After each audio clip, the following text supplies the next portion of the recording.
আসসালামু আলাইকুম। আমার সামনে যে বাইকটি দেখা যাচ্ছে এটা কিন্তু ইয়ামাহা 125 CO2 বাইক। আসলে এই বাইকের আমি আপনাদেরকে যে বিষয়টা শেয়ার করব যে বাইকের ব্রেক প্যাড খুব দ্রুত চলে যাচ্ছে কেন, কোন কারণে চলে যাচ্ছে, আমি এই বিষয়টা আপনাদের সাথে শেয়ার করব। আমার সাথে থাকেন।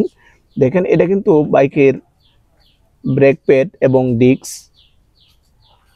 এই ডিস্কে দেখেন কি পরিমাণ ময়লা হয়ে গেছে। ময়লাতে কিন্তু দেখেন আপনার এই যে ডিস্কের ভিতরে এই যে অংশটা, এই যে দেখেন আমি আপনাদেরকে দেখাই দিচ্ছি, এই যে পজিশন দেখেন দেখা যাচ্ছে, এখানে কিন্তু ব্রেক প্যাড কেটে ডিস্কের ভিতরে কিন্তু ঢুকে যাচ্ছে দেখেন।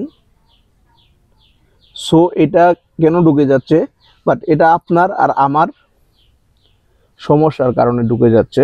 এখানে হচ্ছে আপনি যখন বাইক রাইড করবেন অবশ্যই আপনার বাইকের ব্রেক প্যাডের যে ক্যালিবার আছে, এই যে ক্যালিবারটা, এই ক্যালিবারটা কিন্তু আপনার পরিষ্কার করতে হবে অবশ্যই রাইডিং এর পরে।